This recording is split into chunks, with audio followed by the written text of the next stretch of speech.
Yo, welcome back to the Football Rig, ladies and gentlemen. Today we're gonna have our first preview, and with my brother Yasser in the building. Make sure, guys, subscribe. Make sure, guys, you like, you share the video. His account is also there in the title. If you guys, please go show some love and support the guy as well, and subscribe for him. You know what, Yasser, debut man. Welcome to the channel, bro. How you doing, man? I'm good, wallah. I'm good, alhamdulillah. Thank you for having me on. It's always good to meet new people. Pleasure. Uh, Yeah.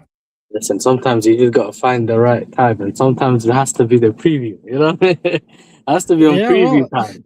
You know what I mean? I Yeah. mean, today we're going to talk about a lot of things. We're going to unravel a lot of things. Well, how are you feeling? I mean, you're representing the Chelsea fan base, so I would love to hear from you. What's your thoughts on that? But anyways, man, forget about the table, forget the banter. This is Arsenal versus Chelsea, and this is the pride on the line, the pride of London. You know what I mean? And tonight, you know what? We've got a big guest here, a big Chelsea fan. Yasser in the building. And you know what? He's brave enough to step into the Lions' den. Honestly, he's coming here. He's going to give us his thoughts as a Chelsea representative, and I want to hear everything from him. We are in a title contention, and we are contenders for the title. Chelsea is trying to get to the top four, top five to secure their Champions League also spot. It is crucial for them financially and also for the club as a. I'm sure they have set their goals to at least qualify to the UCL since they are playing it this season. We're talking tactics. We're going to talk about mentality. We're going to expose excuses. And before the stream ends, someone prediction is going to go and to age very badly. This is Football Rig, man. This is the preview. Might get a little bit heated, but I'm welcoming it. So, Yasser, Mike is yours, bro. Tell me your feelings about Chelsea Arsenal tomorrow, man. I want to hear it. Well, I think everyone's getting surprised here that I'm not necessarily confident because I'm usually either confident or I don't care, and like it's in between. It's never really in between. But I think We're my gonna get thought kind it of right. this is the thing for me. The reason why it's so weird is because the change of manager and it mid season. And for Okay. me, it's more about I don't know what to expect from this manager specifically. I haven't seen enough of him to say this is what he's gonna do or this is what I'm used to him doing. So to give you an Mm-hmm. example, yeah, when we had Maresca, I knew exactly how he would set up in these big games. In other games, he might tinker and do certain things, but in the big game, I could tell you the lineup. Unless there might be one or two players that he decides not to play or play in a certain way because of a little tweak against that team in that what he needs in that specific game. But with this manager, I mean, we can just go back to the last game we played each other, second leg Carabao Cup final. Yeah, so in the semi Okay. final. Yeah, and he played the lap right wing. None of us could write that. You know what I mean? And it's like, for me, it's something. People said, "Oh, but the lineup, the tactics." I was someone who put the lap in that lineup, and people laughed at me. And I said, "Well, you just put him up front, and you usually play Ja Pedro in the 10, and then maybe like a Palm on the right." But Mm-hmm. I don't know. I feel like if you look at it from both sides, it's not necessarily the perfect time to play each other. None of I don't know about you. You're probably going to say, well, we come from the Tottenham win, but I usually say I don't really look at how you beat Tottenham as a bar because it kind of gives you false confidence. You get what I'm saying? Because we beat Tottenham. And we sometimes play Right. really bad. We go Tottenham, we beat them up, and then we go but next game and we revert to how it was before. You know what I mean? So it's not First. always the Mm-hmm. perfect indication. But at the same time, you are coming from a winning. You just won a game, so it's a bit different to losing or drawing a game. And we've come from just was it drawing to Burnley or yeah, drawing to Burnley. So it's not necessarily the great form for us, even though we were in a better form before that. But we've Mm. let two leads slip. I think, and it's all due to individual mistakes, and that's the one of the main things that doesn't give me confidence. Okay. It's always one individual that loses the game for us, or it's not. It's never really a tactical thing. Or do you get what I'm saying? It's more like let's say, well, Fofana got sent off the last game, Burnley. The Leeds game, who was it?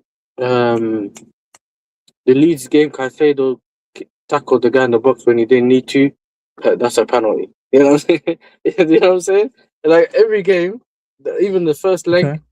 Sanchez parries it out to Gyökeres, he gets the goal. Second leg, or even the Stamford Bridge game, you have Caicedo getting sent off. So like we always have one person or two. So if it's not one guy, it's someone else. So yeah, that's where maybe kind of you get the idea of where my confidence stands, because I can't give you a guarantee of, I don't even know what I'm getting. Yo, you're not gonna give me this gimmick right now, Yasser. We're not gonna accept that gimmick. You're not gonna stay in the fence. You're gonna give me an answer. By I mean, is it now? Is it later on the stream? Is it at the end of, you're gonna give me an answer? Well, what do you mean? You're not anything? gonna. Like, You're not gonna dance around. You're not gonna dance around and give me this. Oh, it depends if we're having a manager new, all that stuff. But before we do, man, big up to Sultan, man. This guy, man. This guy, by the way, this guy Sultan. He was with me in the show yesterday. Make sure you guys watch that show. He is a big fan of Havertz. He's a big fan of Havertz. I've never seen an Arsenal fan who's a big fan of Havertz. And his whole Arteta, man. I was shocked, man, but big up to him, man. I mean, he's standing his ground. At least he's having, a lot of confidence in the manager and stuff. But listen, man, I hear what you're saying. I hear that Chelsea, the part where you're saying, okay, we're beating Spurs and everybody's beating Spurs, and it's not really something that we should be happy and get giddy about. And I completely agree. I mean, look at us. We also drew against Wolves out of all teams, so it does not really fill me with confidence as well. Even the Spurs game, yeah, we did batter them and we did play very well, but still I would love to see that in a consistent basis until I can show some chest and say, okay, I'm going to go here and slap teams around. Yeah. However, even the Korapot, I'm sure you're going to get into that. I predicted a draw, by the way. I predicted 1-1 because I believe Chelsea, they always turn up against the big teams for some reason. Against the teams that you're supposed to win against, you just fumble. For some reason, I don't know why. Okay, you just don't show up. But against the big teams... Sorry, but to be fair, we are kind of known as title spoilers in the past. So we know to do these kind of things. But I don't know, like... you know what it is? Like, I know that you guys have the Wolves and Brentford result before, yeah? And obviously you guys have to win. Or essentially, I know people make it sound really bad, but you have to win every game to make sure you're trying to win the league. So you're trying to win every single game, regardless, right? So there's always that tension. There's always that you're on the edge. It's the same. I was. You're also chasing a UCL spot for you. I mean, it's not like you're not fighting for anything. It's not like you're cruising in the middle of the table 10th. But I can't lie to you. I don't care about the Champions League. I don't care about the top Bruskies, man. No, but let me explain. What do you mean you don't? You care about UCL spot? What do you mean you don't care? No, I don't. Let me explain. Though, we got Champions League last season. I expected to build on it and actually go further forward, not go backwards. My aim was top 4 last season. I can't have the same aim twice in the season. I expected us to get Champions League comfortably this season and see what else we can do within the season, and then obviously try to get a trophy here and there. But I can't say to you, we need Champions League again, because the reason we were so desperate to get Champions League last season is because we wanted to see the club actually buy the players that we needed to actually move forward from this position and see, okay, you know what? You're saying you don't care about qualifying to the UCL next season? Did I hear you right? Yeah, I don't care. If we don't, it may be... What do you mean you don't care? But no, please. I can't let it slide. I'm sorry. I'm not gonna let it slide. What do you mean you don't care? Maybe it gets the point directors fired. I'm tired of them. The point isn't that I don't want my team to be in the Champions League. Of course, I want to see my team in the Champions League. But it's when we did get Champions League, the ownership didn't move different. And what I mean by that is they didn't go and get the players that we need in that moment in time to actually make the step up. So previous season, when we got Champions League last season, what was in our mind was, okay, this is now, you've had it in your fan base where we need Champions League to get the players that we want to get. Do you know what I'm saying? I'm not doing a gimmick. I genuinely, my season was over in December, bro. I'm going to be honest with you. I told everyone my season's over in December. Okay, you're talking about title race. You're talking about winning the league, right? I'm talking about, if you're gonna build from where you are right now, you need the UCL, bro. You need it. Let me break it down for you. No, I want the UCL. I don't need. First of all, the club needs. No, you actually need it. You need it, Yasser. We You know need it, we and you need need it. to. Yes, you need I it. I'll know, tell but you why. I I'll tell you don't. why. I'll tell you why. Financially, first, you need the revenue. You need the Yeah, revenue. That's fair. That's one. Two is if you are in the UCL, when you're gonna go talk and negotiate to top players around the globe, the one card you're gonna use, hey, listen, you want to play with us because we're playing the UCL. It's a dream for any top player. I mean, yeah. coming, let's say, from a middle team, mediocre This team, is a the thing, talent though, that is Sammy. coming to play in the This is UCL. what we Yeah, man. How expected come? last season. Sammy, that's what we expected last season. They went and got Hmm. Garnacho and that. Like United, but Embuemo, Cunha, and all that without no Champions League. That's with the UCL. Now imagine without UCL. What are you gonna get? No, but what do you mean? Like, we never had UCL before that anyway. Like, this is the thing. Like, to me, I feel like maybe if they lose money, they realize that, okay, maybe we actually have to actually take this more seriously. This is my point. I Hmm. had Champions League this season. We won a Club World Cup, and they didn't really. The manager's asking for a centre back. They didn't get him any. Even when Rafinha came in, he asked for a centre back. On his first day in, he said, "I need a centre back." But the reason why you sign players is because you offered lucrative contracts, 8-9 years contracts, and that's why a player when he sees an 8-year contract, he's like, damn, my future is secured financially at least. I'm Yeah, gonna but whatever you know happens, our contracts they're are gonna pay different up though. my 8 years. But our What contracts do you are mean? different though, Tony, because our contracts are performance-based contracts. So yes, the player might be on a 120 a week, 110 a week. A lot of our players on 50, 60, 70K a week. But they Okay. only get more bonuses based on where we end up on the table, their personal what's it called, personal targets achieved and stuff like that. So it's not all these players aren't on like 200K a week, and then it's for 6, 7 years. You know what I I mean? And it's understand that. I understand also to they're maintain low. their Mm. value, because you don't want a player to turn around and say, "Oh, I want to go." Or you can still get good players for players that you do want to sell. So it's like it kind of goes hand in hand. I feel like in recent time it's shown that it does work, but we still that's not really what I. It helped us during the whole, what do they call it, when amortization period, when we were doing it. Yeah, You know what I yeah. mean? When you get a player and you break it down in 5, 6 Your years. But installments and all. Yeah. all that is all fine, but it doesn't put points on the board. Mm. You know what I mean? It It doesn't doesn't. put It points on doesn't. the board. So So I, yeah, that's fair. I mean, I understand your frustration as a Chelsea fan, and it's totally understandable the way your club is behaving, the board decisions, and the players that you're bringing in. I would be yeah, frustrated as well. I mean, but however, let's talk about the game in hand, right? yeah. Against Arsenal, which 11 would you go with based on the availability you guys have? If let's say the players that are actually available for you, which ones are you going to put on in the first 11? What's your squad you're going to go with against Arsenal? You personally? Me personally, I'd put, obviously, Sanchez Yeah. is in goal. Gusto goes Okay. right back. Um, Mhm.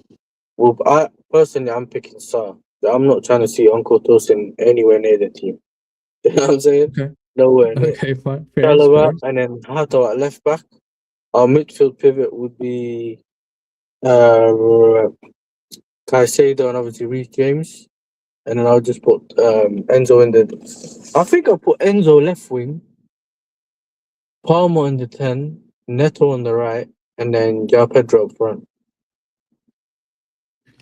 Okay.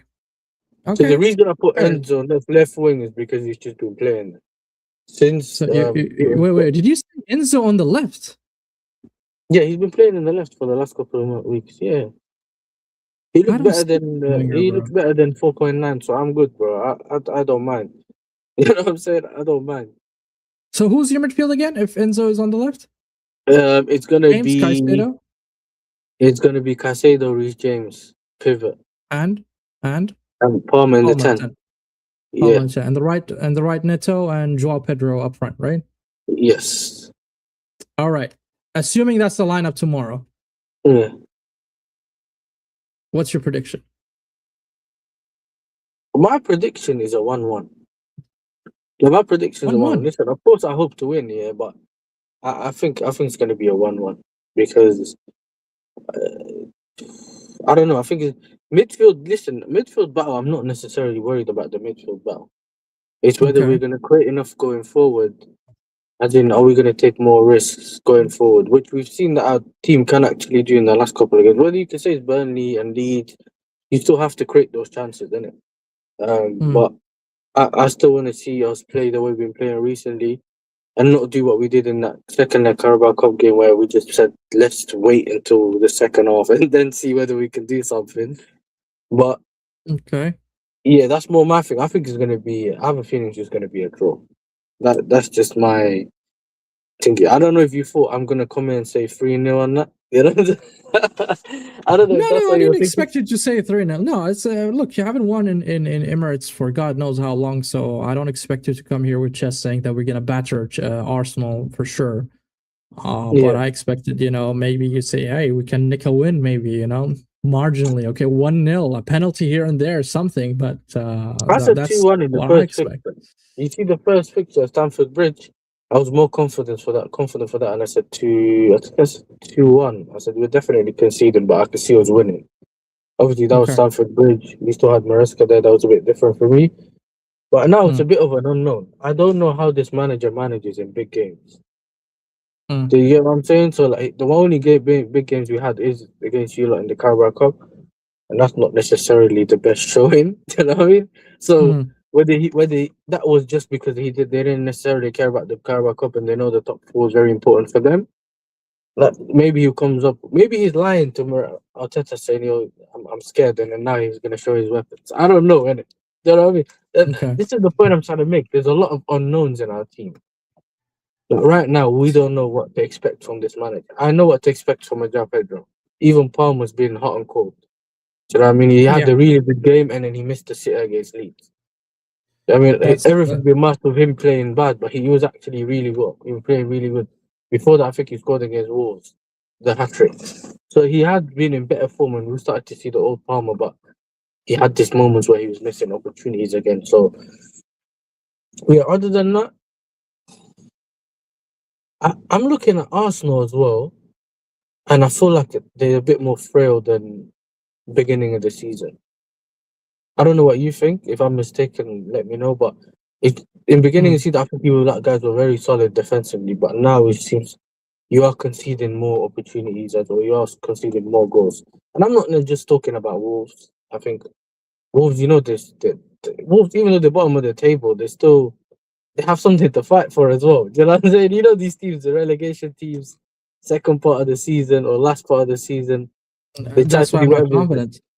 That's why So I mean, Wolves it's does not one of matter those. for Wolves. They're going down. Wolves, 100%, they're going down. So for me, it's no, there's no debate that Wolves are going down, and they managed to actually, they drew against us, and they just won against Aston Villa, surprisingly. So that Yeah, should. yeah, This is now the second phase of the talk that I want to tell you about. Is Aston Villa just lost to Wolves yesterday?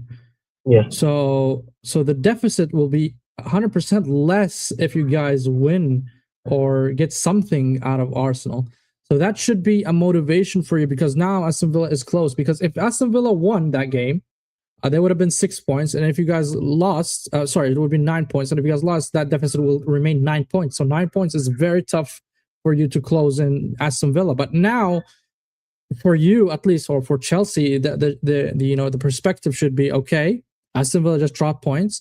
It's a big yeah. opportunity for us to secure, at least top four, or get closer to top four, because we all know Emery's a bozo, and he always, flops at the end of the season. He doesn't really win fuck all in the league. Maybe he might also focus on the Europa League, because he's playing in that competition as well. So that should give you confidence for you to say, okay, guys, we need to go for it. We must go for it. I But I don't want get you you to though. win, obviously. Sadly, I don't want you to sadly, win, you see, this is what obviously. you don't get. I actually get you. And I think last season I would have had this conversation with you, like the whole top four thing, yeah. Because that's how I was Mm, looking at it. I mm, was looking at it like, okay, we need to win our games, we need to get into the top four, all of that. Yeah. Like this season with Emery, I'm someone that said that I see him coming like falling out of the top four, especially him being in Europa League. We know that that's his competition. He is going to try to take that serious, and he has a team that could win that Europa League. But we've seen it before. He might fall off the league to make sure he wins the Champions League, the Europa League. And obviously, you've seen the same thing when he was your manager. Do you remember he got you all the way to Baku, but then obviously he didn't. He left the This league is now, alone. now this is the other part you should understand. Yeah, so you know what? Growing up, Chelsea always shat on us, bro. They did. They always ruined moments for us. Cups, semifinals, The final that you just mentioned, the Europa League, was it? And you guys battered us actually 4-0. And you know what? No, Europa That League was kind of 4-1. 4-1. Okay, 4-1. Whatever, 4-1, 4-0 doesn't matter really. But anyways, we got battered that Consolation final. goal. You know what I mean? Oh, But anyways, what I'm trying to say is, look, the first 20 minutes of the game is going to determine everything and the course of the game. yes. If you guys manage to hold ground and you maybe you nick a goal here and there, you are guys good at set pieces as well, and you sit back, it's going to be very, very difficult for Arsenal to get back into the game because of the mentality issues, because of the pressure that is mounting up, because of we are now contending and we are, there's no margin of error, there's no cushion for us. If we drop points to Chelsea, it is 100% gone. I mean, for me, it's gone since the Brentford game. But I'm just hoping. At this point, it's City pure hope here. City just won their game as well, yeah. Exactly. So there's no point for me to say, okay, I can lose or drop points against Chelsea. I mean, I'm not gonna accept that. I want to go through these comments a little bit. I didn't understand this comment from Tunnel Strike. He's saying, I bet most Chelsea fans don't know some of the players contracted to the club. That's how many players you guys have. Yeah, it's a big issue if Chelsea don't qualify, which is the point I mentioned to you earlier. They reported the biggest financial loss in history. What was it, 300 plus mil? Is that true? Yeah, but that's because UEFA doesn't recognize the whole. No. Let me explain it. No, but that's because UEFA doesn't recognize the whole selling the asset stuff. And obviously they what's it called? But you sold your assets to yeah, but UEFA doesn't recognize it.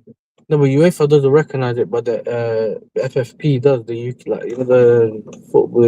What's it called? The UK government football thing. The like, FA. they do. Yeah, the FF. The financial fair play. They recognize it in the UK, but it's the Europa competitions that don't. So UEFA doesn't, which is why we got hit with like a 2 or 3 transfer. We had like an agreement with UEFA where we have to balance our books for the next 3 transfer windows or 4 transfer windows. Which started that's why that even emphasizes my point. You need the UCL, bro. So it's 400. As a Sultan is saying. Why did they waste money though? This is the point though. This is why we're annoyed because I think we're gonna get into that. People forget Spurs also scored 2 legal goals last game against Arsenal, and they are 16th. What do you mean legal goal? He's talking about the Gabriel push. He's talking about the Gabriel push goal. Oh man. And the other thing. That was a goal, to be honest. If I'm being frank. Didn't he do the same thing against Newcastle beginning of the season? He did actually. Yeah. He did, and they actually counted as goals. So that's why I'm like, that's a very, very soft foul given. I mean, it is what it is. I mean, I'm happy with the decision, but if I'm being fair to myself and criticize myself, I mean, Gabriel should have done better, and that goal should have stood for Kolomwani. That's Chelsea, not to mention the other clubs under the same ownership. Yeah, you guys have Strasbourg, isn't it? Yeah, Strasbourg, yeah.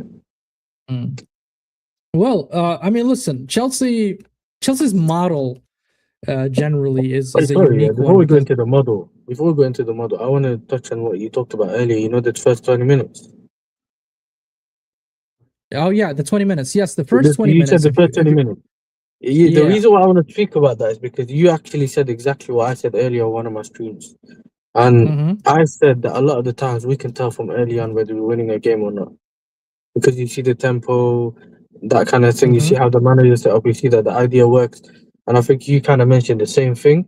And I think you could tell me more. But every time I watch a game, especially at the Emirates, whether it was Liverpool when they came to the Emirates, and with the Liverpool one, because he didn't concede, because he was 0-0 by the end, a lot of people started to get annoyed. But with the Emirates, if they concede early, the nerves kick in. Not just the players, the fans. They go silence, bro. And you start hearing murmurings, people moaning, and I think that affects the players, doesn't it?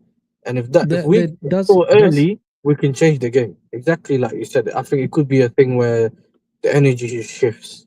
You know what I mean? The energy just shifts. If you guys score early, you just feel like it's just a bunch of positivity, and it kind of pushes the players to go further on.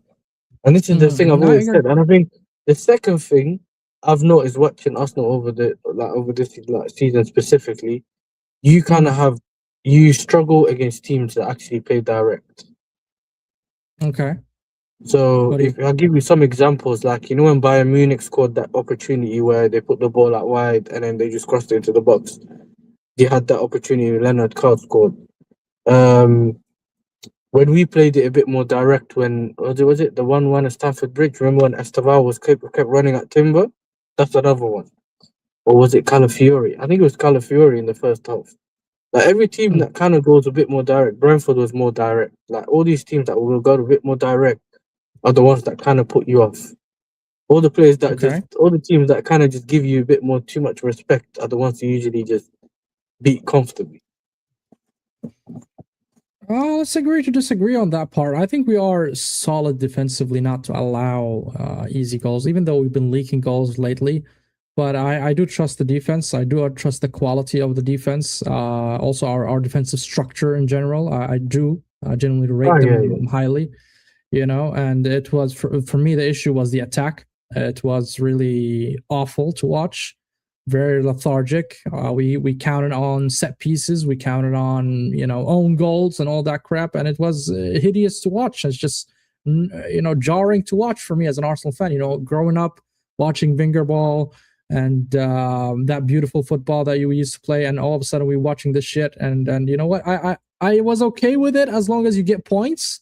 But the moments we start dropping points, silly points, that's when I'm gonna start questioning the tactics of Arteta, the way we approach the games, the way he set up the team, and we do have good quality players up front. It's just that we're not able to get the best out of them and get the full potential of them, like the likes of Gyökeres. Even Saka lost a lot of pace, and that's where my doubts start creeps in under Arteta. And I said it many times, and I'm gonna repeat it. I don't believe this manager have developed a single attacking player since he came, and I stand on that. I'm not gonna back off because I genuinely believe that. I think this manager have not developed a single attacker since he joined Arsenal Football Club. Hey Tommy, I that's mean, that's toxic and negative. That's what your fan base tells me, bro. I That's don't toxic care and what you negative. say, bro. That's my opinion. I'm entitled to have my own opinion. I mean, it is what it is, man. Big up Gianni, man. Gianni in the Big building, up bro. Gianni, bro. You know what I'm saying? Big up to my guy Uh, Gianni. let's see what Sultan is saying. But the tactics get rectified, and then Byron got battered, and we struggle more against low blocks. If teams open up, we can score more easily. Look.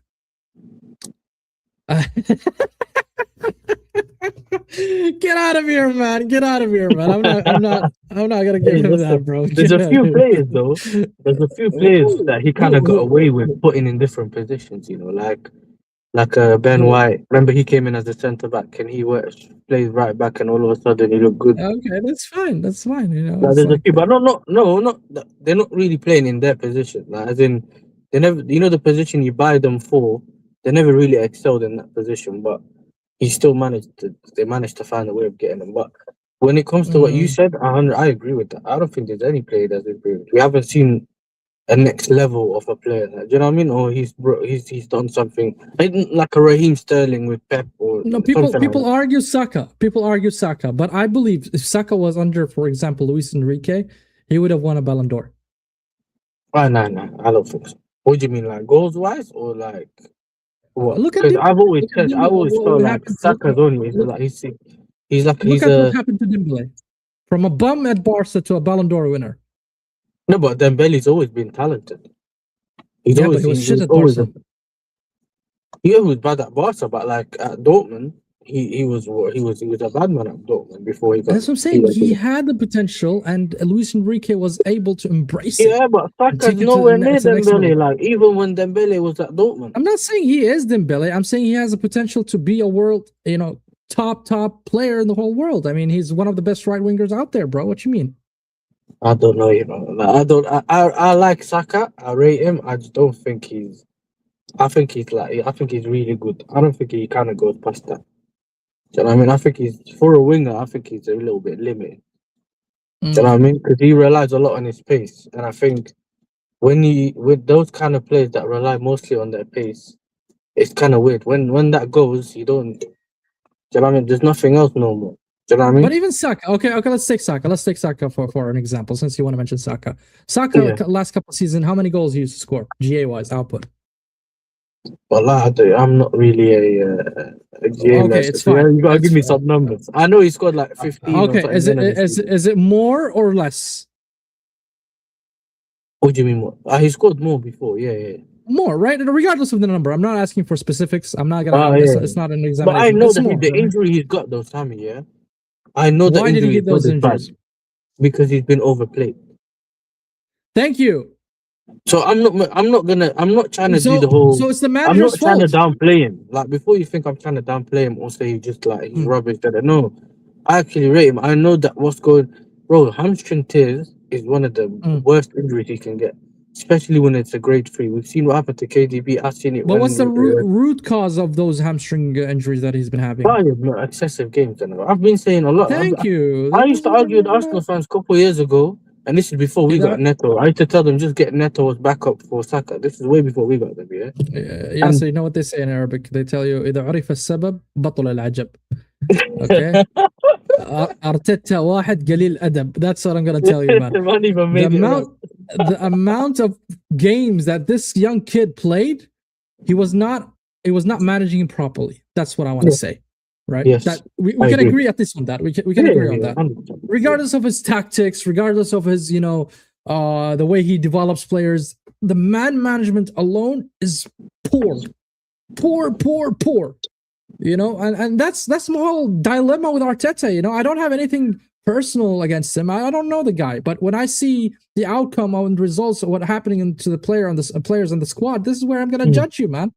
You paid 15 plus million a year. I agree with even this season though, Rick. Even this season, look at what he's come back from the injury straight into what was it, Real Madrid? Was it Real Madrid? He was carrying us. He essentially just went through that. I'm not sure if he got like a little setback or something. I don't know when, but he's back again. Since then, he's essentially almost played every game unless he's injured. You know what I mean? Unless he's injured. Even Port Vale, I remember seeing in Port Vale. I was watching him in certain games saying you got to manage him. And I think one of the reasons why I didn't think he was going to be as high as you are in the league. But even though, because last summer I was making this prediction saying, you know what? Maybe you guys will get like title race fatigue. At some point, if you don't win, like a lot of teams, they win and then they kind of fall off for a year and then they maybe come back again. So I mean, because it took a lot of them mentally and physically, whatever, yeah? I thought, you know what? With all the injuries he's got over time and stuff like that, maybe it will affect the season. Obviously, that's also putting in Liverpool. We all I don't know about you, but a lot of people expected Liverpool to be higher up with the signings they made. I expected them to win the league, man. They were my favorites. Yeah, exactly. So I thought, maybe Arsenal lost the opportunity. But yes, you find yourself in a good position this season. I think you could have been in a better position, but in a good position. I think the use of the squad till now, you are still seeing the mismanagement in it. Because certain games, I don't know, you see Calafiori's injured, but then he's back. You might think Saliba might still be injured from that Liverpool game beginning of the season. And that's the problem, Yasser, that he's been rushing players back to the game, man. Why? Why are we rushing? And why? But you got squad depth this season. No, you got squad depth this season. That's the thing. If the player's not fit 100%, don't even bring him into the bench, bro. Just let him rest. Take him to a spa for all I care, man. Just let him rest, bro. Do not bring him there. Do not, involve him in any, heavy trainings, routines, and all that crap. And by the way, probably we are the most club that is getting injuries during warm-ups and during training. Like we are training Marines, bro. This is insane, bro. Because I covered last season. I was with Lee and I covered. He called me one day and I covered the Timber. He done an interview. I don't know if you ever heard of the Timber interview. He done like a podcast with some. Yeah. He said, I remember. Yeah, I remember. So I covered that. Yes. And I didn't know anything about the situation. I just got called in and said, "Listen, you speak Dutch. We want to ask you whether you can translate whatever." I was like, "All right, cool." And even I was mind blown by what he was saying. Like, what do you mean the guy's injured and he's still playing and you putting him? Yeah. He said he was playing with an injury. And it's indication to how some of the I feel like your players train they train hard, and then Arteta comes out in some press conference saying we don't have time to train. It's I'm like, insane, how did they get man. injured then? Then But where you did know they what? get injured? You want to talk shit about my manager? This is what the Arsenal stance says. No Chelsea manager has won against Mikel Arteta since he joined Arsenal. Since he joined Arsenal. Mm. So who did Tuchel beat? It was that Una Emery. You know, it was that Una Emery, isn't it? Big up the Arsenal stand, man. Hey, You he just backed gave it. me, You know, I listen. he gave me ammo. I've Look, been saying I have, that our look, record against you lot is very, very poor. Like it's very embarrassing, isn't it? You even if you say that we're in we've been through a transition period and whatever happened with our club, it's still unacceptable. But I've gone some of the games, even if you go through some of the games, I've always felt like, oh, maybe we could have won this game or won that game, but it's still not good enough, isn't it? Which is why it's annoying. Like every time when I go to play Arsenal, half the team's not playing. You know what I mean? that's Like the thing. I want to play Look, with my full that team. that's what Sultan is saying here. He's saying here that's arguably damn if it doesn't if it doesn't demand if he didn't play Saka, fans would complain. If he does, he's overplayed. Now he's done squad and he's managing them better. So basically, he's saying the fans will always complain no matter what Arteta does. I don't If think Arteta so. I wins, think if nobody you will win complain. without Saka, then that's one thing. Let's say if you go through the game and you win without Saka, then everyone's Mm, all of a sudden is fine. Because remember, beginning of the season when Madueke came in, they forgot about Saka. You remember this, innit? When he had those couple of games and he was dribbling, what did they say? They were all saying, "Yo, you know what? Yeah, we got a good backup. We got da da da." Do you remember? Like everyone kind of started to yeah, forget about. yeah. We don't need him. He's a very good. Like I'm not saying that because Saka's not good. I just feel like Arsenal fans are also very used to just seeing certain players always there. And if it's not injured, they have to be there. Do you know what I mean? Like, and if they're not there, we're not gonna win. Like that's how they feel, innit? And I feel like that No, if you believe, it's obvious that I can say that we have a better chance to win with Saka instead of no Saka, right? That's a fair, I mean, fit, judgment, Saka. I think you right? have a better chance with his Yeah, fit. yeah, yeah, fit, of course. I'm talking about when he's fit. I'm not saying when he's limping all the time. And you're saying I feel like Saka needs to be more direct and have more flair as a winger. He doesn't have it in him. I don't know if that's his limitation or he's unable to flourish due to Arteta's system, like Eze and others. Yeah, I mean, it could be the reason Arteta, the way he's so demanding on the pitch, asking them to track back, Yeah, asking them to go back all the time, doing more and over and beyond their capabilities. It could be, but at the end of the day, I don't know. But Saka, when it comes to dribbling, I mean, if I'm assuming by flair you mean dribbling, Saka is not that big of a dribbler. Like he's not Neymar ilk. He's not even that type of player. Probably even Madueke could be better than him when it comes to one-on-one and dribbling. But yeah, Saka has better other attributes like shooting, pace that he can rely on to overcome those deficits that he has in terms of dribbling or quick electric feats and all that stuff. And that's not what we praise Saka for. We praised him because he was very effective. He was very potent as a player, and that's why we loved him. You know what it is with You Saka? know, I think Saka is more of a final third player. I think he's more like Salah in terms yeah, of yeah. the role That's is what I more want from him. final third. I don't And want him to dribble past 3-4 players, man. I don't want him to dribble. I don't want to see this player shit. I want him to that's score. I one. want him to assist. That's it. I think that's one for me. And the second thing is, I don't think you can. What's it called? The guy that was talking about flair. I think you either have flair or you don't have flair. So, It's like, do you get true. what I'm saying? And I It's think true. Yeah. with, I'm not saying that cool. That's for me. Sometimes flair is also what takes a player to not necessarily the next level, but it's the unpredictability, especially as a winger. I feel like when you're a Mm. winger that has a bit of flair, it's different. I don't necessarily just mean the skills, but all Yeah. those extra things that you can do to to be unpredictable. And sometimes you need that against low block. A player that could take Mm-hmm. that man on and go into the box and maybe get taken down, maybe do something no one really predicts. You know what I mean? Especially as defenders. But I think in general, yeah, man, I just think that he's more of a final third player. You put the ball through and then he does something at the end of it, whether it's a shoot, it's just someone. I think that's more of his like qualities with Saka, innit? Do you know what I mean? Okay, I want to address this before we move on. I want to show some stats as well about the game. I'm going to share my screen soon.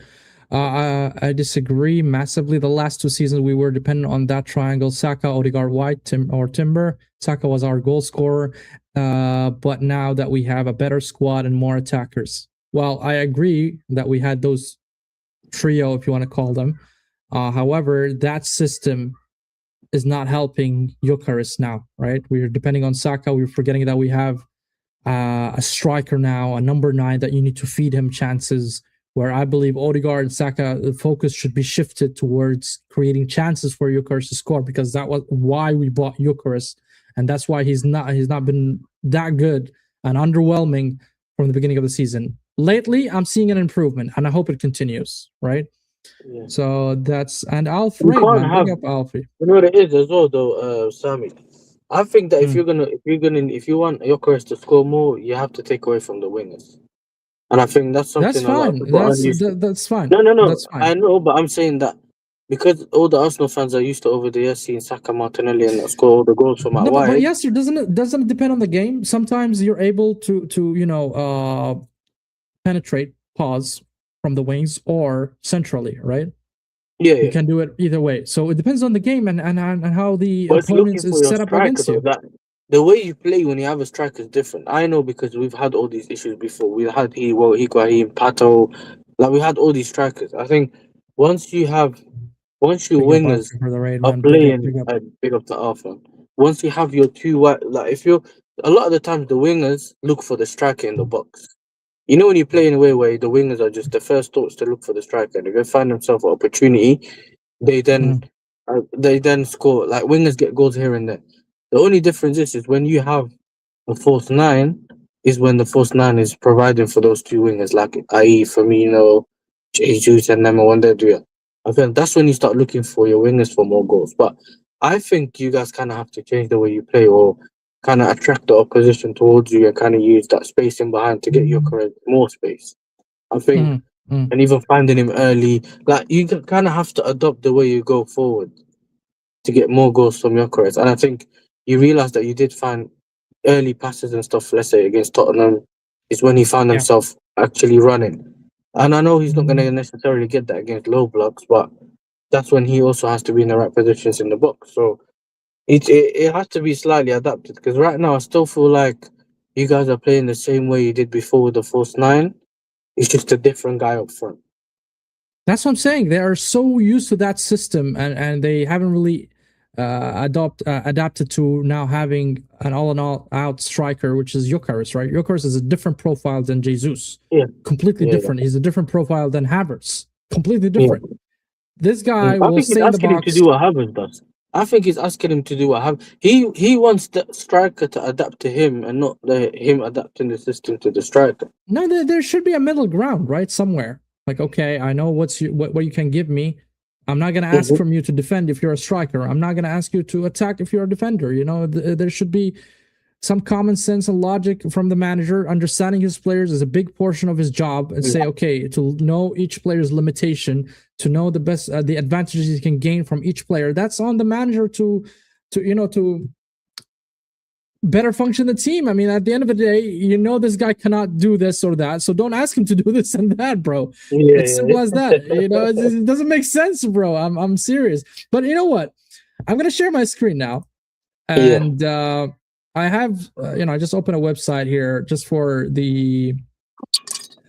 Oh yeah, there we go. That's the one I want to share. All right. Let me put it right. Okay. I just want to put the okay. So these are the head-to-head statistics between Arsenal and Chelsea, right? As you can see, we are a little bit favorable when it comes to the wins. Of course, this is not across history. This is across the last 48 games. Okay, we won 19. We drew 12, as you can see. I want to go a little bit down here. So where's the form? Okay, so it depends on current form. You can see the screen, right? Yeah. Okay, so based on current form, Arsenal are or is better by 46%, meaning that the last couple of games we are 2.46 compared to you guys 1.69 or 1.7, you want to say. So based on current form, Arsenal are better and have more chances to to win the game. As you can see, we are gaining 2.4 points, where you're gaining 1.7 points out of each game in average, of course. When it comes to goal scoring, you can see Arsenal. I mean, this is now at home, right? So Arsenal are scoring 2.4 goals per match, where Chelsea is scoring 1.9. Let me, if you guys want me to zoom it in even better for everybody to see. There we go. So you're scoring less per match, as you can see. So attacking wise, we are better, even though we stayed for the past 15 minutes slandering Arsenal's attack. But anyways, goals conceded, you can see also Chelsea concede more per game, which is 1.15. And of course, this is, don't forget, guys, this is away stat for Chelsea, and this is home stat for Arsenal. So because that's what's relative tomorrow, right? Because we're playing at the Emirates. So as you can see, from terms of goal scoring, goal conceding, you are kind of a little bit worse than us. So, and here, what will be the score? It shows here that Arsenal 92%, they will score first, probably. When it comes to if Chelsea was going to score, not really much. So all the statistics that you can see here that is consolidated in this website, Footy Stats. Okay, I'm going to stop sharing right now. As you can see, it's indicating that Arsenal are having the upper hand, right? Yeah. Based on stats, of course, but it is a rivalry. It is a derby, so forget about the stats. It's something that is completely, unrelevant, I would say, when it comes to derbies. I mean, you can throw all that in the bin. And what's your thoughts about these stats? It doesn't put pressure and stuff like that into consideration, but it's a good indication. No. But it does still give you an indication of where both teams are at. I think at this moment in time, we're better. For some reason, Stamford Bridge has become a bogus ground to us. You know what I'm saying? In recent times. even at the Bridge, man. I don't remember the last time we lost at the Bridge. I don't. I can't tell you exactly when it was. I'm not necessarily good with dates, but I think. I mean, if the stat is right, what Arsenal Stan said, he said since Arteta joined, so that's obviously before 2020. yeah. Listen, he's not wrong though. But listen, like I said, man, I think it is a big game for both teams. Obviously, it's a London derby, innit? But I don't know, man. I can't tell you. I'm not necessarily. I don't know what to expect. I know I've said this multiple times now. Yeah, Arsenal going to be the team. Because the one thing I can almost not necessarily guarantee you, but I don't believe. I don't think anyone's getting slapped up. Like, I don't think we are, and I don't think you are.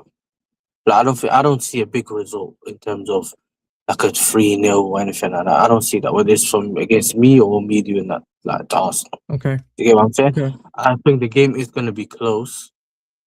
I don't know what you think about your midfield. I think we might win the midfield battle. For me, it's just more.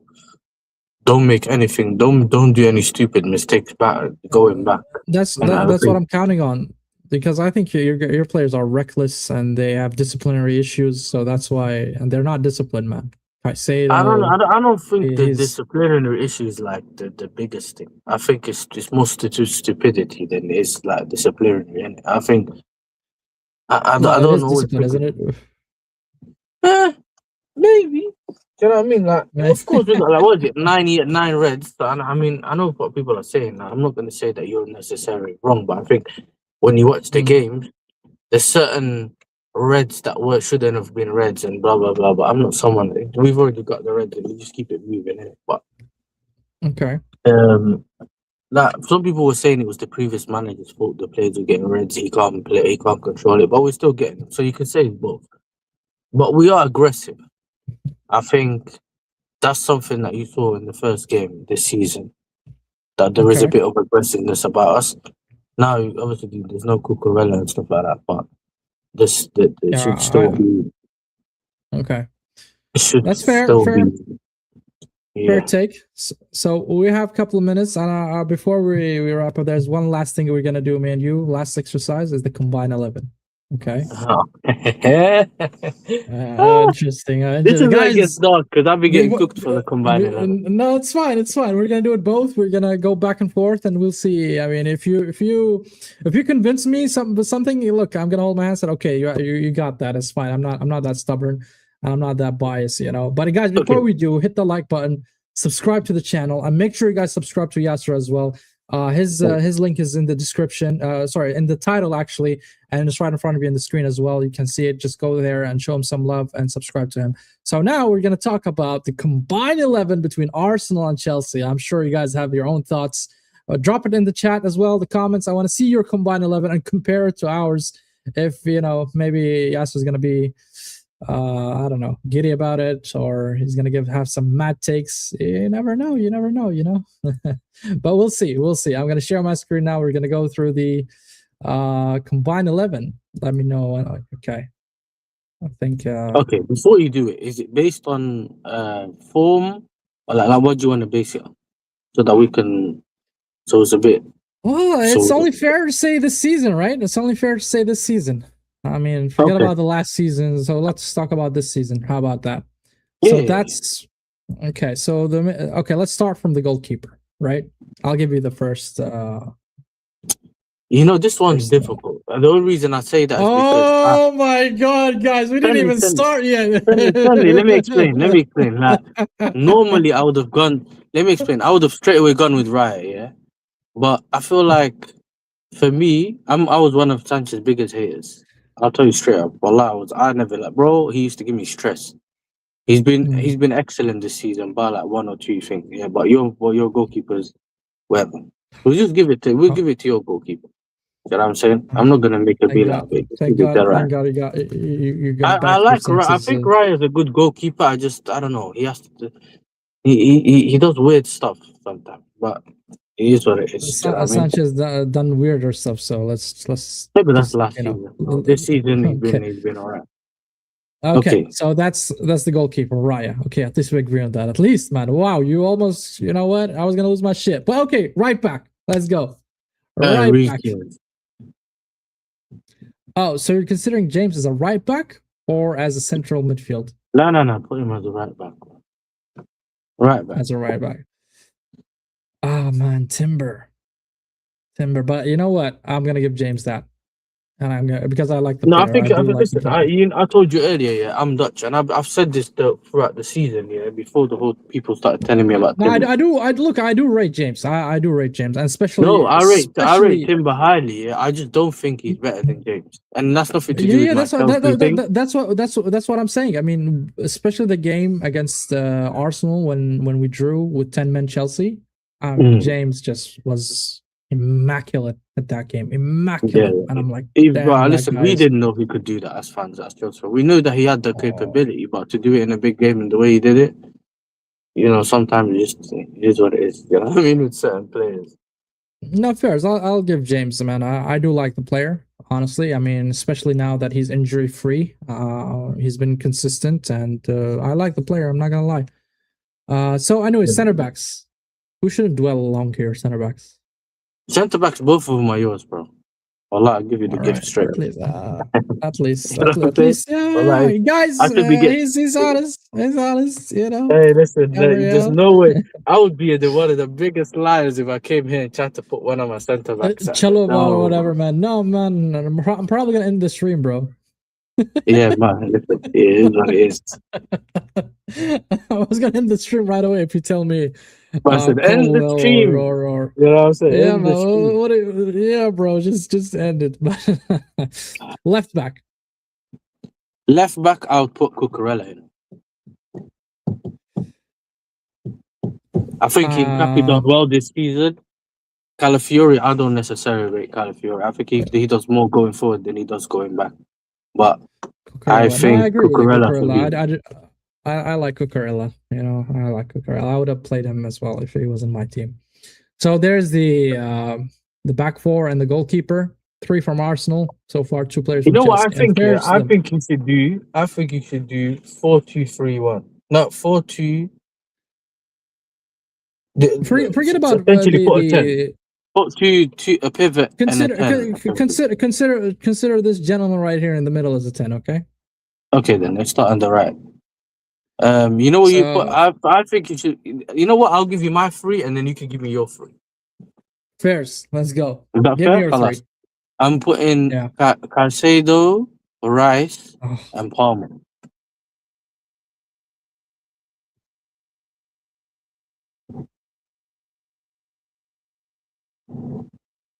Why did you go quiet?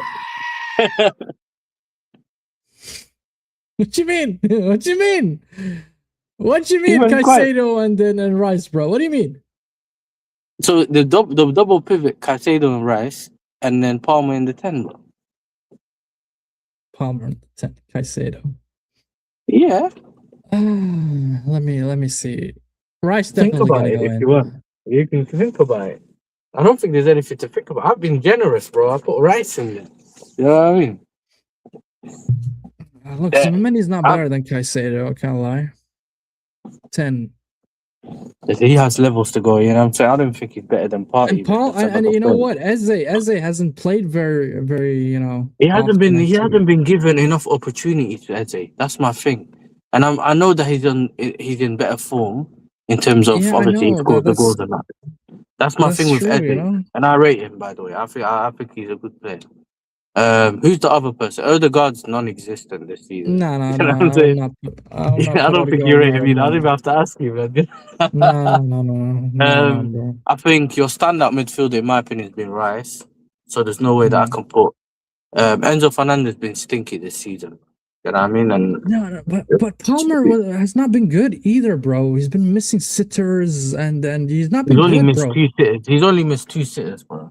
Only? Yeah, he's only missed 2 sitters. He scored a hat trick against Wolves. You know what I'm saying? Yeah, you guys could have done with that. Yeah, and then he scored. He assisted.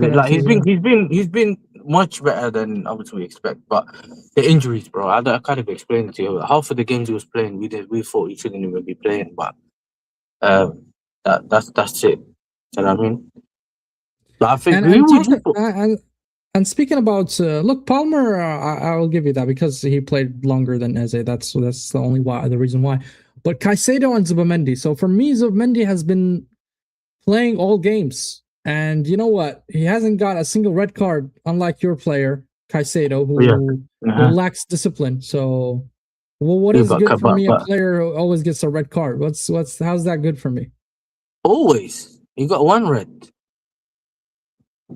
1 red, is it? No, more than 1, I think. Nah, he got 1 red, and I think he got like an accumulations of yellow, which got him, which made him miss 1 of the games. 2 times suspensions. I remember 2 suspensions. Yeah, he got 2 suspensions. You're right. But listen, without Caicedo, we'd probably be mid-table, bro. You know what I'm saying? That's how important he is for us, linking the defense with the midfield. His defensive duties and everybody, bro. The way he plays, bro, is crazy. He won us the game, bro. He won us the game against Paphos, bro. Like, how do I need my DM to win me a game against Paphos? But I want to understand Tunnel Strike here. Now you can't compare Zubimendi with Caicedo. That's a joke. So you're in favor of Caicedo, I take it. Yeah, look, I rate Caicedo. Listen, I know why you put in Zubimendi, but I think from the games I've seen from consistency. It's a matter of consistency, right? Zubimendi always gives you 7 out of 10. I'm not saying he's outperforming, scoring, and tackling and doing crazy, shit on the pitch. I don't think so, though, man. I think Zubimendi had a lot of games where I felt like he was very underwhelming, and I think he's one of those players that if you press maybe him, 1 or 2 games, bro. Not many games. Not many games. Nah. I think he's been. I think in your midfield, I think he's been one of your weak spots in your midfield. I don't think compared to Declan Rice, obviously he's been levels above everyone else, but I think he's been the guy in your midfield that you think maybe I've had a lot of friends, Arsenal fans, telling me, listen, if we could bring Mr. Partey back, we'd have him back in certain games because you missed that ball carrying, innit? They used to get from through midfield, but nah, man, I don't know. I feel like Zubimendi. I think if you were, let's say, if I had a different midfielder and you were arguing Rice, then maybe innit. But with Zubimendi, and I can't have an argument with Zubimendi and Caicedo. I don't know. I feel like Caicedo has been very, very important this season for us.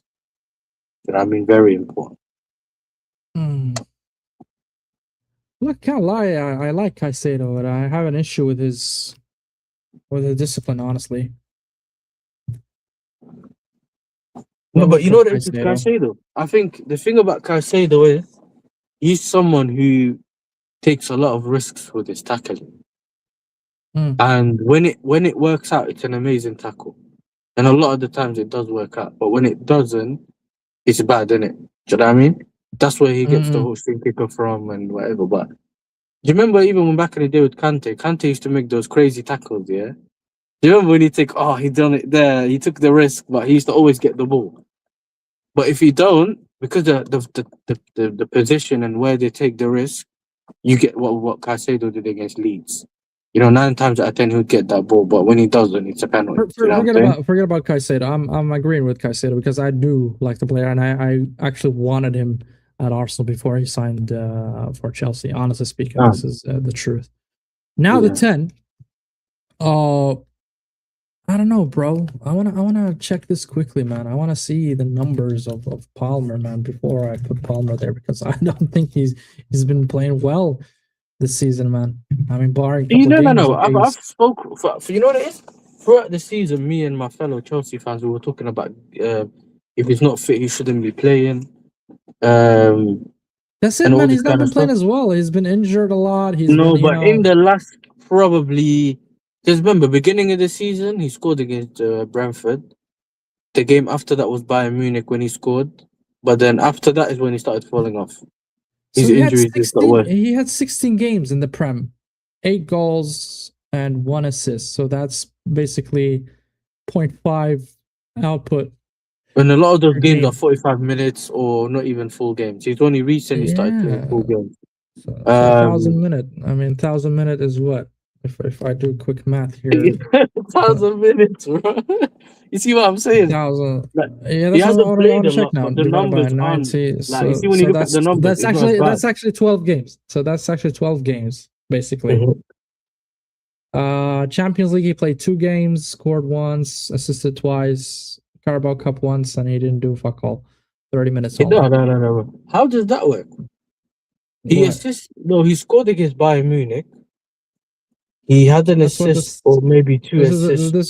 That's the stat in front of me. I'm just reading, bro. don't go. No, you said 1 goal, 1 assist, or 1 goal, 2 assists. No, one goal, 2 assists. 1 goal, 2 assists. Yeah. Okay, that sounds right. Right. So if I go to Eze, okay, let me put on Eze and see. Oh, Tottenham tax. Tottenham tax. Hey, man, it counts. It counts. You know what I mean? It counts. So let's see Eze's numbers before we. Odegaard, I'm not even gonna entertain the fact of the idea of comparing Odegaard because I got a better thing. Yeah. How about you put my boy Palmer in, and then you can put your boy Eze in at left wing. So you still we'll get to we'll see now. Hold on. He played 23 games, 6 goals, 2 assists. So that's 1,234 minutes. So that's divided by 90. So that's 14 games, let's say. So 2 games more than Palmer, yet he has a better output. Champions League, 7 games, 2 assists. Carabao Cup, 4 times games, and 1 goal. FA Cup 2. So basically played 37 games and he scored 7 and he assisted in 6. Hold on. Has he played 37 games this season? Yes. I mean, not the full 90. I mean, but I feel like, you know what it's for me? I feel like I've seen him for like 12 games. I feel like I've seen him as much as Palmer. Yeah, he's been coming out off the bench. You're right. Off the bench, so this is really. Honestly, I mean, if I go by the numbers, purely just the GA and stuff, I'm not going to go through the stats of dribbling and creating chances and all that crap. Yeah. All right, I'll give you Palmer because he does have a better numbers. I'm a very simple person. Just Show me the evidence, and I'm gonna convince. All right, Palmer in the 10. There we go. Okay, Yeah. happy? Alhamdulillah. You know what I mean? Yeah. What Right can I say, wing, bro? Saka.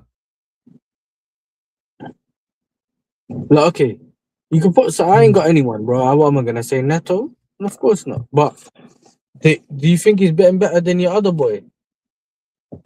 Oh, You Madueke. know what I'm saying? Yeah, Nonri. I call him Nonri. Nonri? Yeah. Don't call him that, please. Don't call him that. That's Okay, so man. You can put Saka disrespectful. right That's wing. so disrespectful. All right. Let's go to the left wing, and then we can go to the striker. Left wing. Left wing. I don't have a left winger in it. So Me neither, bro. I don't know. I have Martinelli and Trossard, and both of them are bums. this is Honestly, why I said to you, Trossard you had a might be very able to put good. Eze left wing, bro. Because Trossard had a better, like, Yeah, I think he started the season quite well.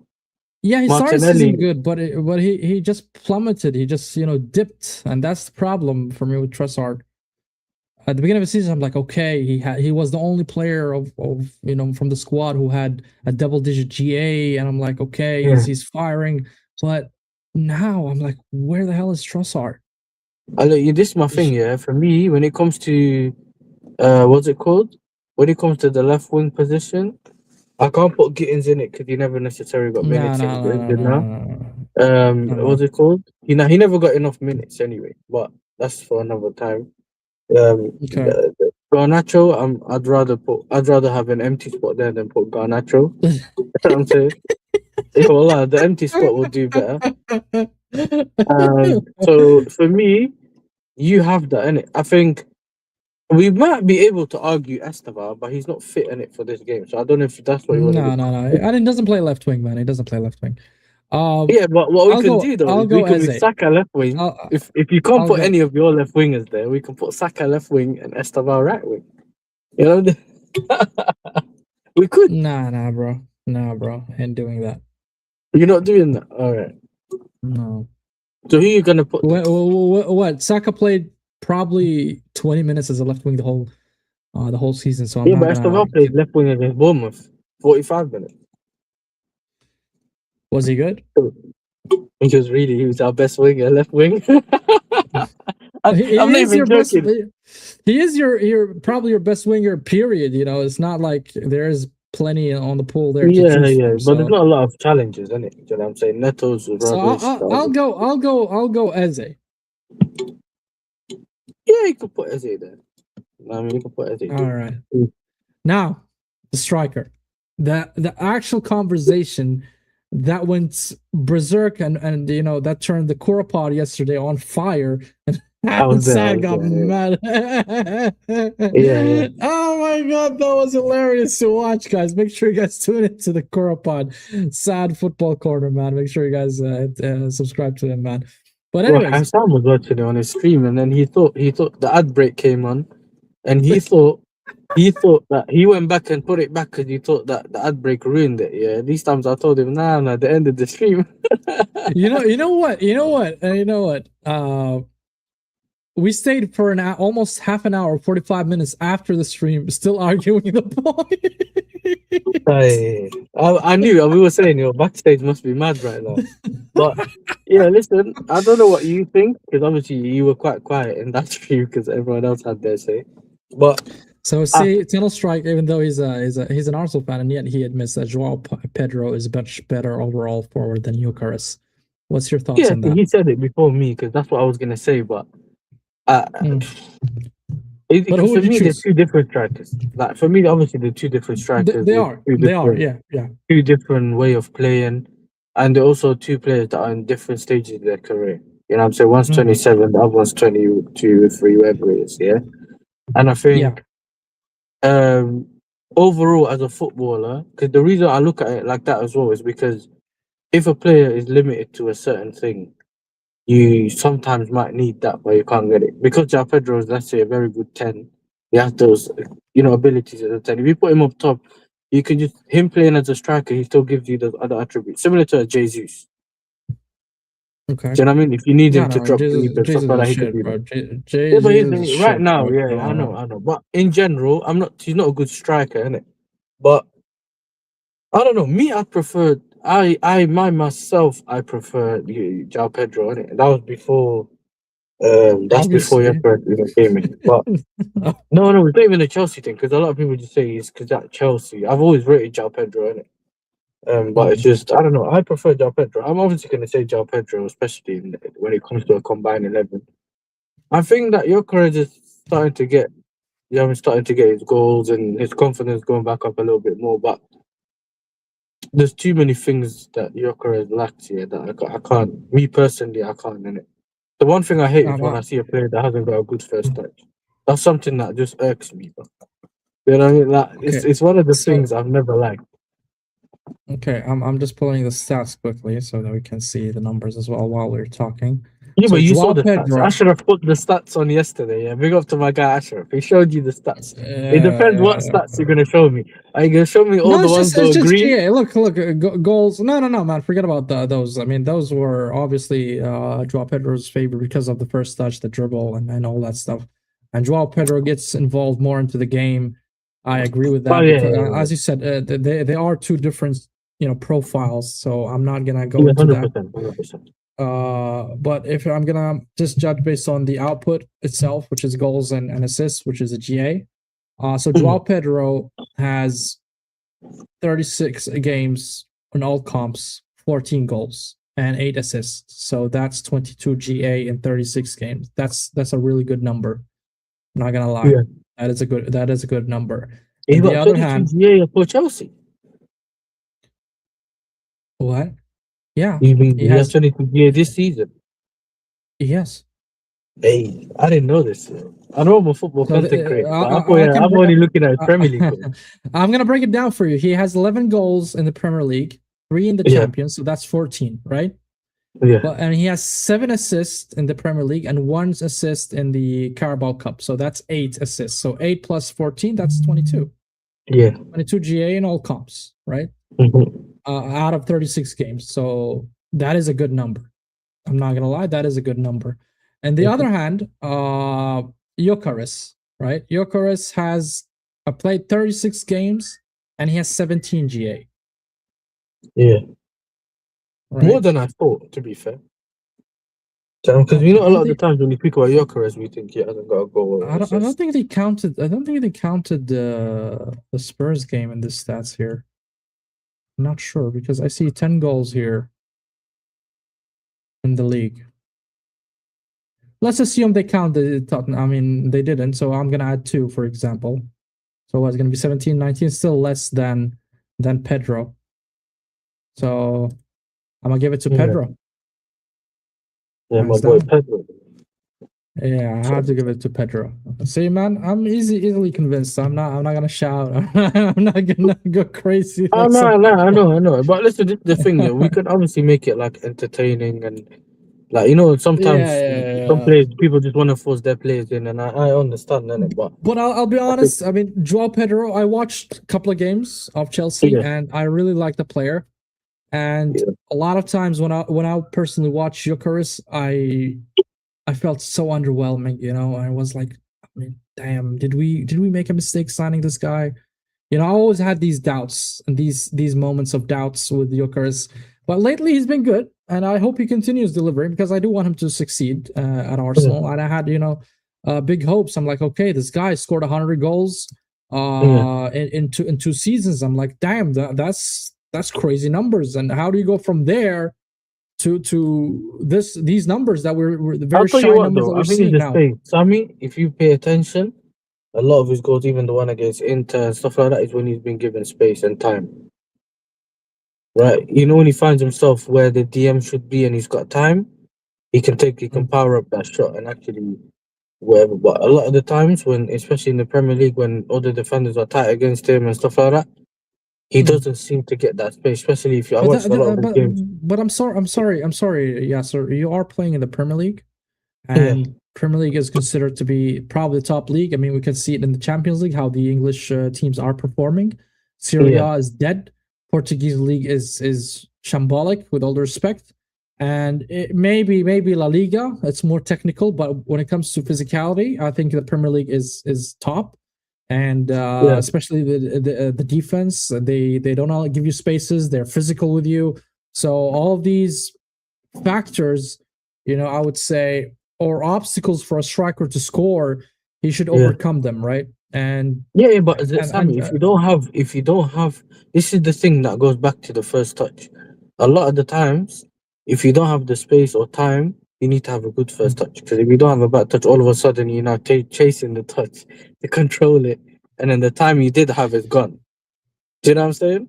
And that's the thing that uh, I realized that is one of the not necessarily negatives, but something that is kind of pulling Jokeres down a bit more. Do you get what mm, I'm saying? Like he might be able to get to the right space, but his first touch, like, do you remember Nottingham Forest? He got chased by mm. Murillo or wherever it was. If his first touch was right there, he'd have way more time on the ball, and all he had to do is finish. But if you know what I'm saying, and then you realize there's Either way, moments where yes. I mean, his first touch was awful. He could have rectified. He had the space. He had the chance, and he allowed Morello, a tank, to chase him. the It's not like Murillo's quick, though. Morello. Murillo's quick, No, but he was bro. what makes But it bad Jokeres though. He is was on the quicker. floor. The reason why it was the thing where everyone kept saying Murillo chased him is because Murillo was on the floor. So he got up and they Mm. chased him. That's what made it bad. That's But even Murillo's worse. a quick That's more defender. damning, bro. That's more damning, bro. That's what I'm But saying. anyway, That's worse. But he's quick. Murillo's known as a quick centre back. But I don't yeah, but know. I feel still, like it doesn't. It from what doesn't. I've It seen from doesn't give Jokeres, you. I haven't really seen any like real speed. And a lot of the times, even when they played City and Sporting last season and all them games that people refer to, like No, he City is had fast. He is that fast. He is he had fast. 50 and them man at centre back for But City. Do you know what because I'm of saying? So awful touch on the ball, that makes him look slow. But physically, he's very fast. He's pacey. But because of his, he cannot control the ball like the flair players. That's why it looks a little bit lethargic. But as a pace, pure attribute as pace, no, he is fast. Sultan saying mm. you're basing some positions on numbers and some on vibes. No, I need you to elaborate more.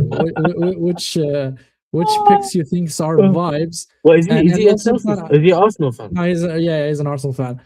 Uh, But I also want you to give me your combined 11, Sultan, please. I mean, I would really want to see your combined 11. Tunnel Strike here saying even Hoyland and Darwin Nunez had double-digit goals their first season, but you just knew that they were not gonna last. That's fine if the player falls or dips in the next season, we're gonna call it out. But I mean, we set the barometer here, me and Yasser, and we said we're gonna judge this. We're gonna choose this combined 11 based on the current form this season. I'm not basing it on overall. Is Jokeres overall better player than Joao Pedro or this or that? We're talking about purely this season and only this season. So the scope is about this season, and this is what we believe, me and Yasser, the best combined 11. If you guys disagree, that's fine. Give us your combined 11 and justify it. I mean, it's fine because we sat here back and forth, me and Yasser, at each position talking about it, and you know what? If he gives me a solid argument, I'm gonna be convinced. It's fine. I'm not gonna sit here and be wrong and strong. Great stream. Big up both. See you guys soon, man. Cheers, man. I hope you're doing well. Have a lovely, lovely evening. So yeah, this is guys our combined 11. Just to shout it out loud. Ryan, the goalkeeper. James on the right back. Saliba, Gabriel, and Cucurella. That's the back four. And midfield, two pivots of Rice, Caicedo, and the number 10 is Palmer. And on the right, Saka, Joao Pedro up front, and on the left wing is Eze, and that's purely because both teams actually lack wingers, bro. They just lack wingers. So yeah, that's the combined 11, guys. Give us your thoughts. Give us your opinion. Give us your prediction as well about the game. So Yasser, now that we unwrapped the stats, we talked about how the teams are right now, the goals of the teams, the importance of having a UCL spot, since you don't care, but I genuinely I knew you were gonna disagree. say that. I knew you were gonna say that. But anyways, I want you to tell me your honest feeling as a Chelsea fan. what do you want and what do you think will happen? What I want is a win. I don't care if it's 2-1 for like, I don't care about the Okay. number. I just want to win here. But I think the game's gonna be a draw. I think it's gonna be a 1-1. Okay. So you don't see us winning as Arsenal. I don't see you win. I don't see it. I, No, not you. I mean Arsenal winning against Chelsea. At our gaff, Mm. basically. No, I think that we can live with a draw. As much as I don't want a draw, as in where we at, like you said, top four and all that, we can live with a draw. I don't think you guys can live with a draw. Do you get what I'm Makes me feel saying? like it's a badge of honor, but okay. Nah, bro, listen, I was so angry when we drew last time, but I think at this point in the season, I just don't want to lose right now. I'm not in a position where Well, I want to losing. address this guy, man. This Dantrum guy. Yo, Dantrum, you lost to Wolves yesterday. What you talking about, man? Hold that. By the way, he's a Villa fan. Hey, Deontay is that guy. Hey, listen, I told him, don't lose against Villa. He lost against Villa, against Wolves. I told him, Yeah, bro, man, he lost we against need to be Wolves, bro. careful. At least we drew. At least we drew. I mean, yeah, I mean, drop points, Or but at least we didn't did Bayern lose. Munich lose or did they draw? I don't know. I don't know. Yeah, Zier told me that they were playing against Dortmund. I have no clue. Let me check this quickly. Oh my god! Imagine if they They won lost. That 3-2. would They were be 1-0 down. Okay, they won they won. 3-2. So yeah, that's why They Deontay's won. happy. Okay. So he got a little bit of Mm, happiness. They came back. okay. Yeah, this is why he got the chest. Yeah. Oh man, it's fine. But yeah, man, that's But what about you? What do you think? well, I know you said draw earlier, but I think it's a draw, but I do want us to win. But I look, like I said, the first couple of minutes is going to be decisive, I would say. And I yeah. do want us to show authority and demonstrate, power and pace from the beginning. I don't want this conservative approach. I don't want this pragmatic approach. I don't want to respect Chelsea by any means. I don't respect them at all. I want to go there and just, overwhelm them with the attack, pin them, and obviously score because, if you pin an opponent and you keep on attacking, if you don't score, the rule of thumb says that you're going to concede later on. So I want us to pin them there and score as early as possible, just to open the floodgates. And you know what? Easy peasy. That's the best case and ideal scenario. I would say it happens for Arsenal is we do score as early as possible, maybe 2 goals before the first half ends. That's going to be remarkable. I think that'll be the job done. Oh yeah, the game's done. If you score 2 goals before half time, might as well end Yeah. the game. You know what I mean? Might as well end the game. Hey, But you yeah, never know, man. bro. I mean, Brentford score. I mean, we were leading against Brentford, and they caught us. So We ain't got anyone that can throw the ball from the what's it called, the manager's technical area. We ain't got anyone that can do that. Do you agree with this? Yeah. I've said this. Even I've said this earlier as well. But obviously we got the what's it called? I know that I'm gonna kind of veer away from the main point, but we also the UCL draw in it. We got PSG, and I think for me, I've always said in one-off games, I always back Chelsea in it. But this is not a one-off game. This is more like a league game and stuff like that. So it's a little bit different. But in one-off games, I'll always back my club. Remember, because we had the Barca thing recently. Everyone was like, "Oh, Barca, you're gonna lose to Barca," and then your team turns up. It's a weird one. But yeah, that's how my club's done. And obviously, in recent times as well, we had this thing where we can beat. You said this as well earlier, where we can beat the big team, and then this all of a sudden you play I didn't say you Leeds. can And beat them. I said you always turn up against them. yeah. We turn up against the big team, and then obviously we don't do the same. So yeah, man, you're not wrong. So it's all about seeing what happens, bro, on the day. All Because right. my thing is, it's all based on what lineup the manager puts out. Mm. Because you've seen it in recent times, yeah. You look at the lineup and you think, what's going on? Do you know what I'm saying? The first leg Carabao Cup game, Sammy, when I looked at the lineup, I knew you guys won. I was expecting to lose 4-5-0 Okay. because I saw your full strength team, and I'm looking at the goalkeeper that hasn't played most of the season. All these players coming on my main players that Reece James and are not on the pitch. And I'm thinking, yeah, this is their main team. Do you know what I mean? I didn't expect to be in a game. And then obviously when you start going second, like your players are there, but the approach is wrong. Yeah. Do you know what I'm saying? Where we're not going there to say it's only a 1 goal deficit. Let's see if we can get that goal early and see if we can get through. And then we try to chase the game later on. So I need to see the approach. And I think the very important thing that obviously we got from the stream as well is that 15, whatever it's 15, 20 minutes is going to tell us a lot about our team. Bro. It's true. Yeah, I think Yeah. I don't want to see this pragmatic approach. If he does go up pragmatic against Chelsea, man, there's gonna be a long season for us, bro. It's gonna be a long season. I mean, Listen, I swear. we don't bet in it, but I'll probably tell you, you might as well put your house on that Arteta's going to play pragmatic, you know? You don't want to Nah, see it, bro. but that's the one thing that we're guaranteed to see, yeah?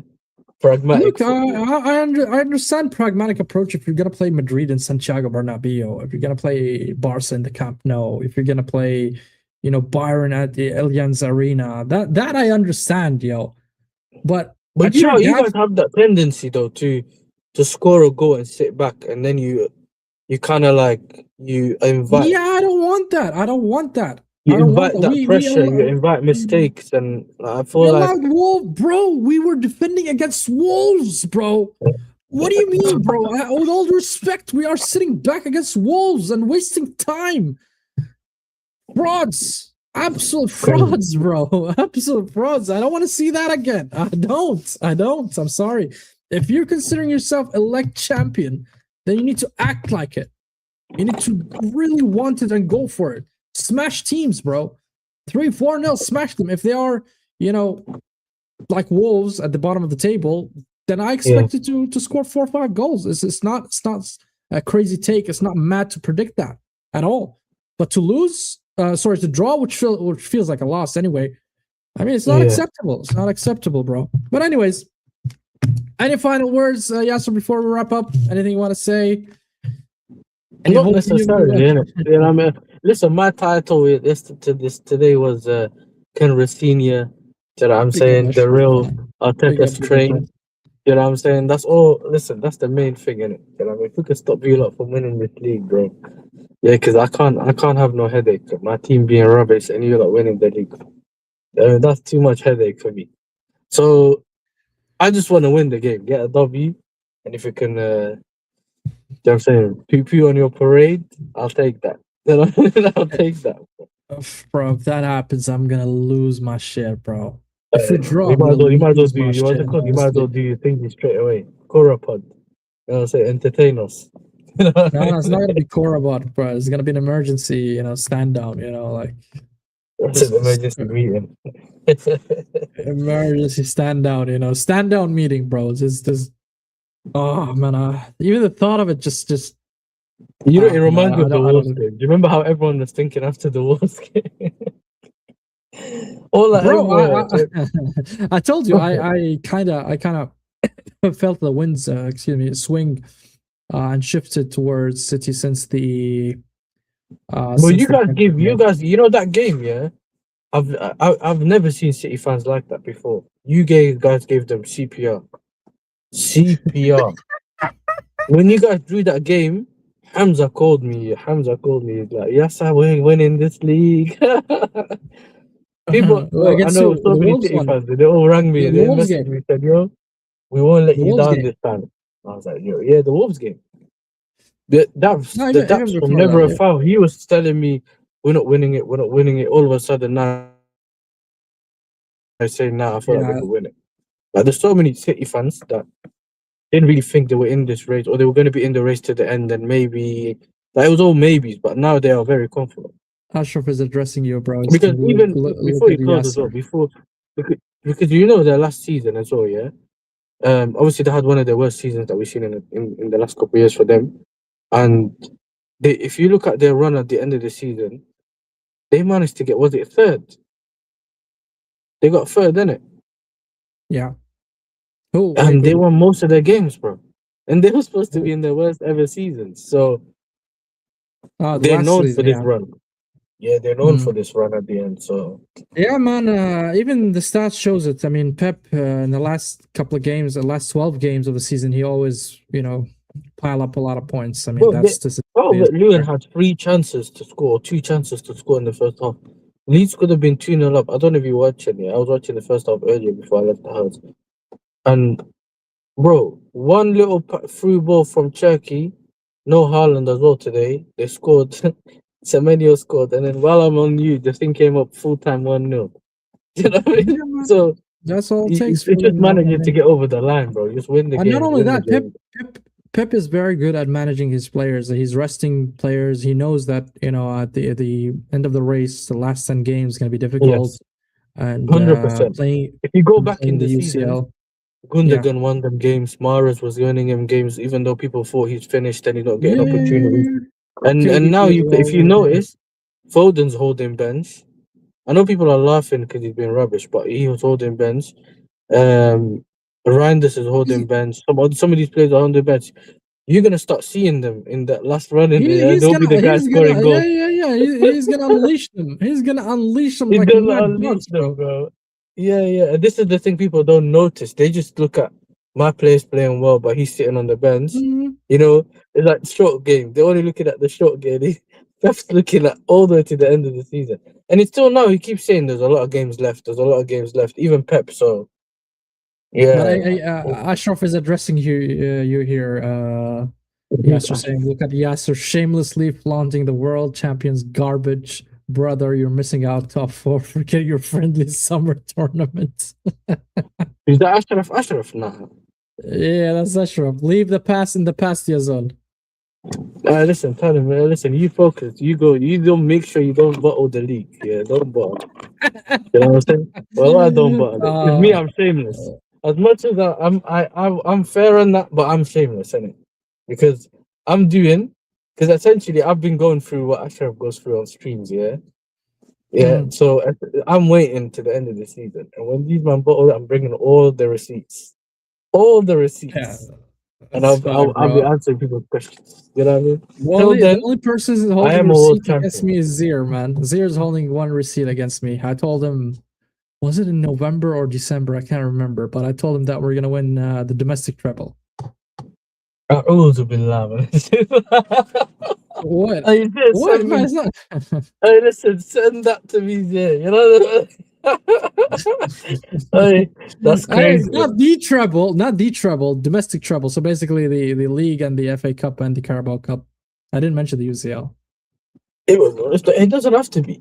I mean, you have to do step by step. You get me. You get the Carabao Cup next season. You get the FA Cup. Then you get the double. Nah, How do you go bro. straight We to are treble, bro? greedy. We are greedy. Not the treble, Greedy. a This is the treble. thing, though. Yeah, don't leave the season empty-handed. You can't be saying Yeah, treble. Yeah, that's the problem. At يقول least لك leave with something. الطمع ضيع ما جمع. Yeah, here we go. Exactly. You know what I'm saying? Exactly. But yeah, listen. Obviously we're looking forward to the game, and we'll see, man. You know what I say to my friends all the time? May the best team win, bro. You know Ashraf what I mean? showing some chest here. It's okay. We might bottle it, but we will win the Champions League. Get out here. It's unlike Look, it's just like Arsenal to lose against Bodo Glimt. And you know look, the man. mad thing It's is, we all what? know it. We all Nah, know it. bro. Get out of here. Get out of here, man. Guys, We all know it. thank you guys for tuning in. It's I'm not the gonna hear this story of the madness. Arsenal. I'm not gonna hear this madness from Yasser, man, telling me Bodo Glimt is gonna knock us out, man. Forget about it, man. What do you think we are? Yeah, Chelsea, man, getting slapped by a team called Garbage, man. Get the hell out of here, bro. Man, get the What you hell out of mean? here. Nah, Where's your last Karabakh or goal? whatever, man. Karabakh or whatever, man. What was the team that slapped you? Karabakh. Listen, Yeah, listen. man. You know about Baku. You know a good place for you. You know what I'm saying? Yeah, that's why Karabakh is based. Yeah. That was before Arteta, as Arsenal stand said before. So So I said before. I said 2 years before. recent history. You got nothing. You got nothing, bro. You got nothing It over wasn't me, you guys bro. run. Hey. And we'll see in it Yeah, because I've still got yeah, two we'll see. trophies. You know what I mean? So like I'm not Tomorrow, trophyless. tomorrow we'll see. And yeah, man, I'm really happy that I had you here, man, for the preview. Thank you very much for And joining. big up for inviting me, man. I Yes, sir. appreciate it. And yeah, That's it, guys. Basically, we just summarize the whole game for you. Give us your thoughts, your opinions, and what you guys think gonna happen in the game, predictions. And yeah, I wish Arsenal wins, man, and I hope they prove me wrong. And it will be a statement win, to be honest, because City just won, and we need to prove that we are there to win it as well. Any final words before we wrap up, my G?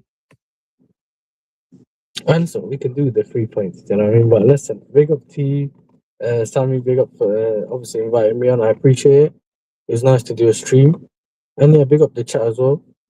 And We got the chat. yeah, so look out for the match reaction tomorrow, man. Hopefully it's a happy one. You know, that's all it is. Yeah, for us, Hopefully it's a happy of course, for us. Inshallah, one. ya Rab, inshallah, ya Rab. Anyways, guys, thank you all for tuning in. Make sure you guys hit the like, hit the subscribe. If you're already here, man, you should subscribe, guys. You reached to the end of the stream, so that means you're enjoying the content and you're getting it for free, man. That's all we ask is a sub and a like. And make sure you guys subscribe to Yasser as well. His channel is in the title. And on that note, guys, stay safe wherever you are, especially the people in the Middle East, man. Stay safe. Listen to the, to the governments when they say be vigilant. And tomorrow Arsenal are going to deliver the win. I go for 3-1 Arsenal. Pick up the Arsenal stand, and hopefully that's the prediction that will happen. Guys, take care. Ciao.